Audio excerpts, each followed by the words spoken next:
Whether or not. Global warming in a climate of fear. Many green organisations have rallied around the global warming issue.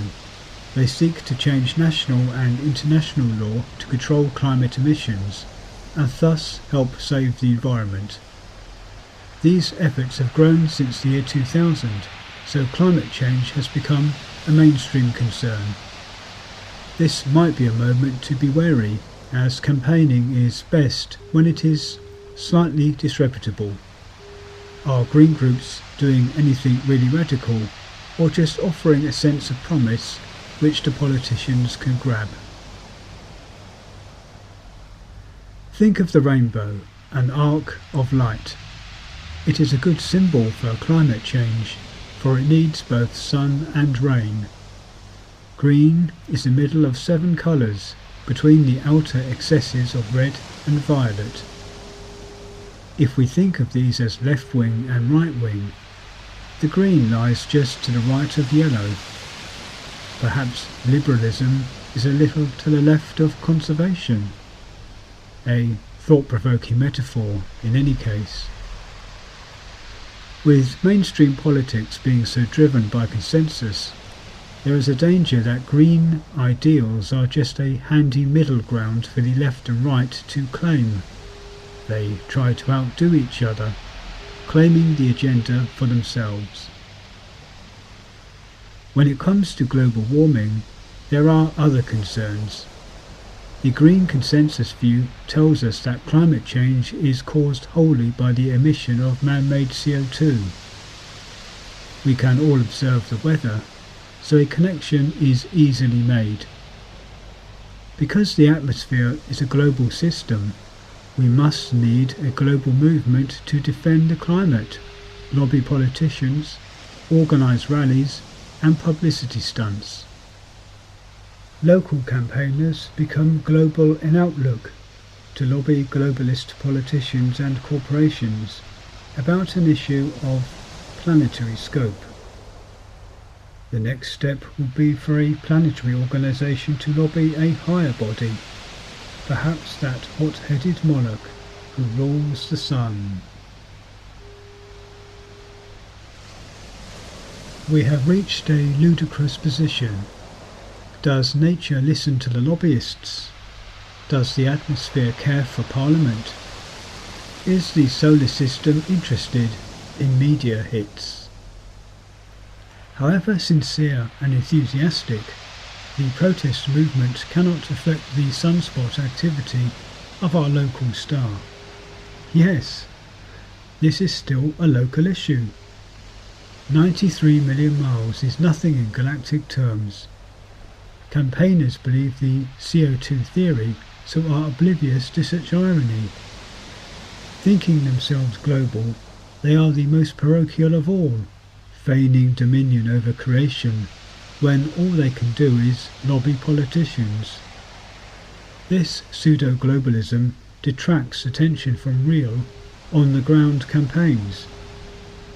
Trees are chopped down along the railway banks, unsustainable planning applications lodged, foam masts erected, new roads announced.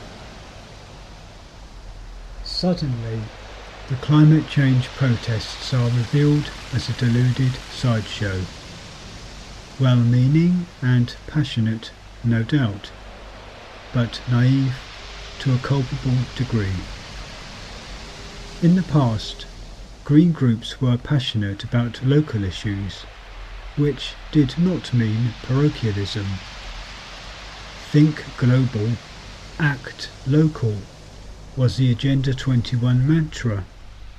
It might well have said, care local. After the coming of Blair's government in 1997, there seemed to be a shift away from this solid approach to a credo of vague anti-capitalism. With the commendable exception of the anti-GM protests, many in the activist movement shifted their interest away from specific, focused issues. Professing to hate globalization, the movement effectively globalized itself, by using the same tools: global communications and travel. Perversely, the Green Movement has always rejected the explanations of global conspiracy, which could reveal so much about these machinations. Those who spoke of them were called extremist, to be marginalized as heretics. Protesters attacked the system, but without much ideology. This angry shade of green suffered huge controversy in 2000 when the cenotaph was vandalized during a Reclaim the Streets event. Whatever the precise explanation for the tragedy of 9/11, it was a single catalyzing event which led to a war on terror. The emphasis of campaign groups switched to anti-war issues, including some excellent marches to RAF Fairford and the mass march in London of February 2003. Protest had a focus again. One could see who was organising the Iraq War and what their agenda was. The activists were swiftly quelled. The attractions of a Live 8 concert and the horror of the London bombings both distracted from and advanced the agenda. So, how to keep the Greens and Peaceniks busy away from serious stuff? Throw them some tasty bait. A big, puffed up, fear-inducing issue. A catalysing one like 9/11, but dissipating protest into a dead end. It had been bubbling away for years, just outside the mainstream: climate change or global warming.